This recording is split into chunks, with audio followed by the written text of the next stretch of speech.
Voter नहीं होंगे।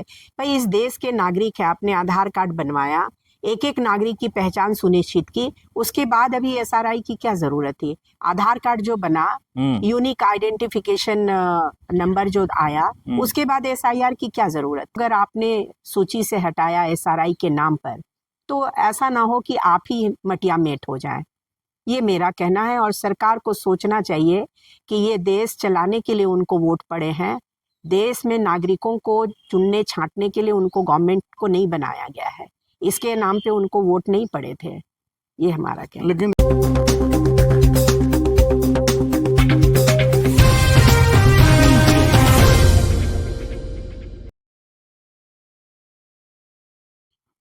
दीदी, झारखंड के साथ कई राज्यों में एसआईआर होने वाला है, उसको कैसे देख रहे हैं?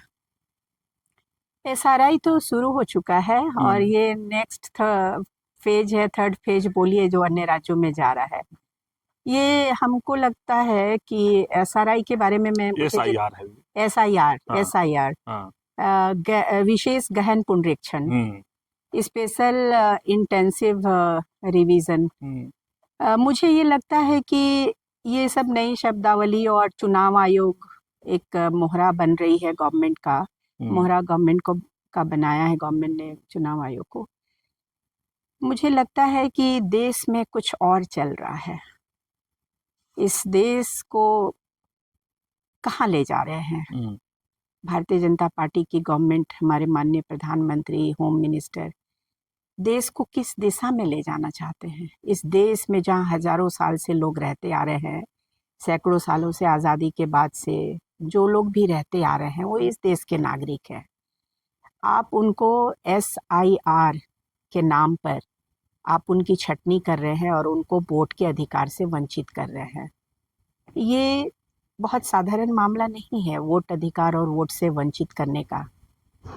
ये देश सुनिश्चित करने की दिशा में बढ़ रहा है कि ये देश किसी खास लोगों का है, खास समुदाय का है, ऐसा मुझे प्रतीत हो रहा है। और मैं बहुत आशंकित हूँ, और एक देश की नागरिक होने के नाते मैं अपने आप को बहुत ही असुरक्षित महसूस कर रही हूँ इस देश में आज की तारीख में, जो कुछ भी चल रहा है।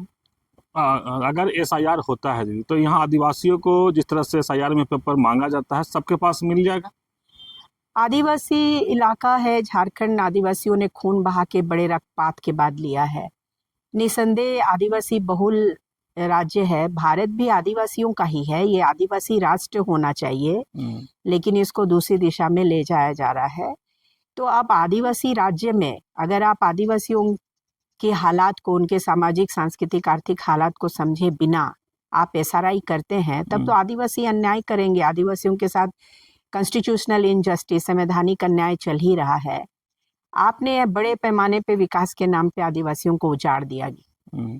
2 करोड़ 3 करोड़ लोग उजड़ गए। झारखंड में लगभग 85-90 लाख लोग उजड़े हैं, विस्थापित हैं, बाकी लोग तो प्रभावित हैं।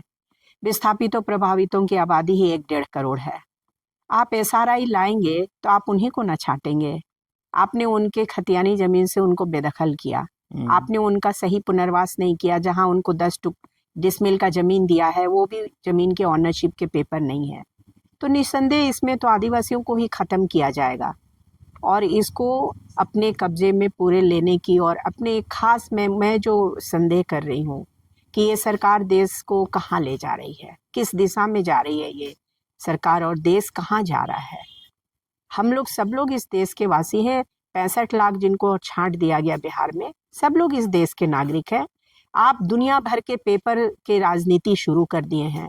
जो इस देश में है वो नागरिक है, 10 पेपर की जरूरत भी नहीं है। एक वोटर आईडी बनाइए, सबका सब काम खत्म। कोई एनआरसी, सीएए वगैरह की कोई ज़रूरत नहीं है। लेकिन सरकार में आने के बाद में तमाम तरह के कानून लाकर, संशोधन करके, संविधान को तोड़ मरोड़ करके, 147 सांसदों को निलंबित करके, चुनाव आयोग पर कोई मुकदमा ना हो, सेक्शन 16 लाकर आप चुनाव आयोग पर मुकदमे की को ही रोक दिया, संभावना ही खत्म कर दिया कि कोई भी नागरिक चुनाव आयोग पर मुकदमा नहीं कर सकता। देखिए, ये बहुत सारी चीज़ें इंगित हो रही हैं। तो एसआरआई झारखंड में मुझे लगता है कि आग लग जाएगी। झारखंड वैसे ही विद्रोहों की धरती है। मैक्सिकन राइटर जो सुसाना वीसी देवाले ने कहा कि ये प्रतिरोध की संस्कृति की धरती है। आप यहाँ गलत करने के लिए आएंगे तो आप बक्से नहीं जाएंगे। और आदिवासियों को अगर आपने सूची से हटाया एसआरआई के नाम पर, तो ऐसा ना हो कि आप ही मटिया मेट हो जाएं। ये मेरा कहना है। और सरकार को सोचना चाहिए कि ये देश चलाने के लिए उनको वोट पड़े हैं। देश में नागरिकों को चुनने छांटने के लिए उनको गवर्नमेंट को नहीं बनाया गया है। इसके नाम पे उनको वोट नहीं पड़े थे। ये हमारा कहना है। लेकिन दीदी, जिस तरह से बिहार की भी बात अब थोड़ा सा किए, तो बिहार में जिस तरह से आज का माहौल देखा जा रहा है, एसआईआर करके वोट काटा गया था, फिर जितना वोट पड़ना था उससे ज़्यादा वोट पड़ गया, उस पर आप क्या कहेंगे? वही देखिए, सारी बातें तो एकदम खुलेआम बंदे ओपन सीक्रेट है कि 7 करोड़ 43 लाख वोटर थे। चुनाव आयोग ने बोला, जो चीफ इलेक्शन कमिश्नर हैं उनका नाम आ रहा है पूरे दुनिया में, मैं नहीं लेना चाहती। 7 करोड़ 43 लाख वोटर, फिर वोट पड़े 7 लाख 45 लाख, 3 लाख लोग कहाँ से आ गए? देखिए, राजनीति में ऐसी निर्लजता मैंने नहीं देखा।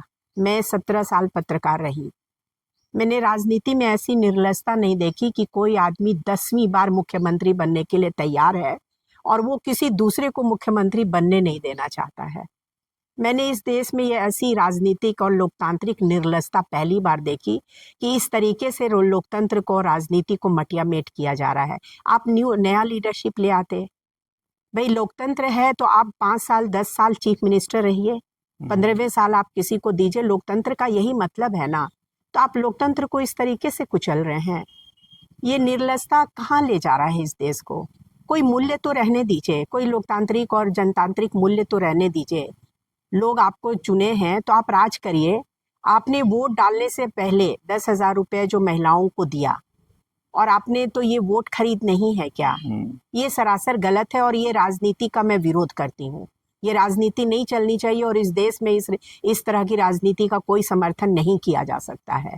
सीधी सी बात है। वासवी दी, एक और इस तरह से चर्चा में है कि अगर एसआईआर झारखंड में होता है, जो आदिवासियों के जमीन पर कंपनियां बैठा वो कहीं चले गए, और जिस तरह से आधार कार्ड को नहीं माना जा रहा है, तो फिर क्या होगा? अगर आदिवासियों को वोट कटेगा तो जो उनका सुविधा मिलता है, जैसे राशन मिलता है या तमाम सुविधा मिलता है, तो क्या वो भी खत्म हो जाएगा वोटर लिस्ट में नाम वो ना? कुछ भी कर सकते हैं ना। ये लोग अपनी मनमानी पर उतर आए हैं, तरह तरह की चीजें। एसआईआर क्या चीज है भाई? इसकी जरूरत क्या है? अब आपने जो कंपनियों की बात की, जैसे यहाँ हेवी इंजीनियरिंग कारपोरेशन है, 1958, 60, 61 तक जमीन भूमि अधिग्रहण की प्रक्रिया चली। 32 गांव उजाड़े गए। आज उन गांवों को के लोगों को, आदिवासी मूलवासी थे, उरांव मुंडा बहुतायत में थे, उनको उजाड़ कर आपने 10-10 डिसमिल जमीन में बसा दिया। किसी के पास खाता खतियान का कागज नहीं है। आपने जो 10 डिसमिल जमीन पे जिनको बसाया, उसकी जमीन का भी ऑनरशिप का पेपर उनके पास में नहीं है। तो वो कहाँ से सबूत लाएंगे? तो वो तो ऐसे ही मतलब अपने ही एसआरआई जो सो कॉल्ड आया है, उसमें तो अपने आप ही वो निकल। आप वोटर आईडी नहीं मान रहे हैं, आप आधार कार्ड, ये लोग वोटर आईडी भी नहीं मान रहे हैं, वोटर का आधार कार्ड तो नहीं है, मान आधार कार्ड भी नहीं मान रहे हैं। हाँ। तो भाई ये सारी जो चीजें और कागजों की जो बातें लाकर इन लोगों ने एक बंदिश खड़ा कर दी, एक दीवार पैदा कर दिया है, खड़ा कर दिया है नागरिकों के बीच में कि ये कागजात होंगे तो आप पर वोटर होंगे, ये कागजात नहीं होंगे तो आप वोटर नहीं होंगे। भाई, इस देश के नागरिक है, आपने आधार कार्ड बनवाया, एक एक नागरिक की पहचान सुनिश्चित की, उसके बाद अभी एसआरआई की क्या जरूरत थी? आधार कार्ड जो बना, यूनिक आइडेंटिफिकेशन नंबर जो आया, उसके बाद एसआईआर की क्या जरूरत थी? आधार कार्ड ही सफिशिएंट था कि कि घुसपैठियों के छांटने के लिए एसआईआर किया जा रहा है। तो घुसपैठिए इतने दिन से नहीं आ रहे थे, 70-78 साल में घुसपैठिए कहाँ से आ रहे हैं? तो घुसपैठियों को तो बॉर्डर पे रोकना है ना। वो झारखंड में आके आप झारखंड में घुसपैठियों को रोक रहे हैं। झारखंड में कितने घुसपैठिए हैं? कौन है घुसपैठिए? जो लोग झारखंड क्यों बना?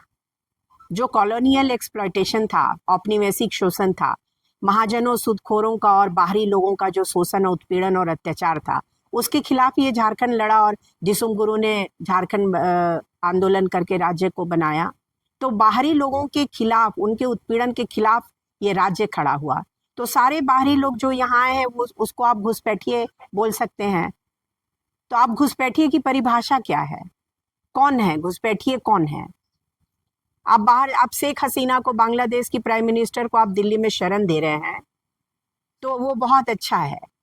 कि आपने प्रधानमंत्री को शरण दिया, लेकिन बाकी लोग दूसरे देश से लोग आ रहे हैं, आप उनको आइडेंटिफाई करिए, मानवीय आधार पर उस देश से समझौता करिए और आप उनको भेजिए। लेकिन आप यहाँ के नागरिकों को, आप जो आपके वोटर नहीं हैं, आप उन पे गाज गिरा रहे हैं।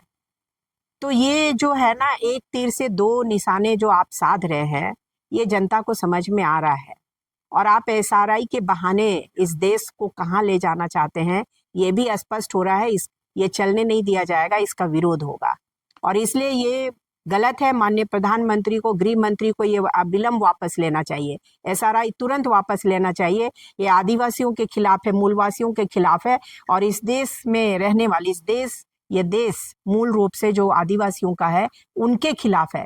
जंगल और जमीन आपने अडानी को दे दिया, हसदेव जंगल आपने अडानी को दे दिया, यहाँ पे गोड्डा में पावर प्लांट लगाने के लिए आपने अडानी को दे दिया, और आप बिजली बांग्लादेश को बेच रहे हैं।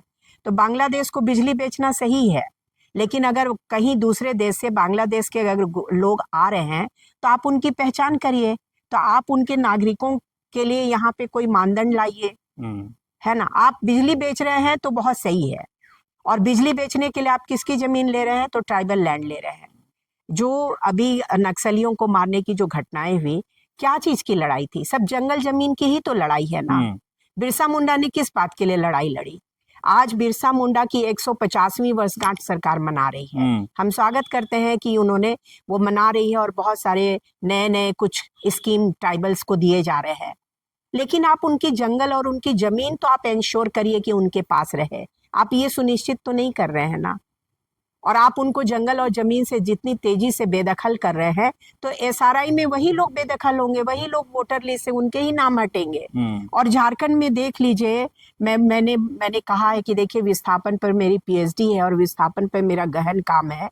यहाँ 7 तरह के विस्थापन हैं। आपके डैम के कारण विस्थापन अलग है, सिंचाई के कारण, मध्यम और लघु सिंचाई परियोजनाओं के कारण विस्थापन अलग है, कल कारखानों की वजह से विस्थापन अलग है, सेंचुरी पार्क और अभ्यारण्य की वजह से विस्थापन अलग है, पावर प्लांट लगाने की वजह से विस्थापन अलग है, आपके थर्मल पावर लगाने की वजह से विस्थापन अलग है, और आपके माइनिंग की वजह से, कोयले की माइनिंग, बॉक्साइट की माइनिंग, यूरेनियम की माइनिंग, आयरन ओर की माइनिंग की वजह से विस्थापन अलग है। इन विस्थापितों को क्या एसआरआई में आप कंसीडर करेंगे? क्योंकि ये तो कहीं के नहीं है। आपने उजाड़ा और इनको कहाँ फेंक दिया, ये गायब हो गए। आज आदिवासी आइडेंटिटी की लड़ाई लड़ते लड़ते अलग राज्य लिया, 25 साल हो गए। तो आप एसआरआई लाके आप इन आदिवासियों को ही तो खत्म करेंगे ना। तो आप करना क्या चाहते हैं? आपकी मंशा देखिए, आपका हिडन एजेंडा है, हम लोगों को भी समझ में आ रहा है। इसलिए एसआरआई झारखंड में नहीं चलेगा। आप सुन रहे थे बासवी क्यों की बात, लेकिन एक जाने पहचाने और मैंने कहा कि नाम का मुहताज नहीं है।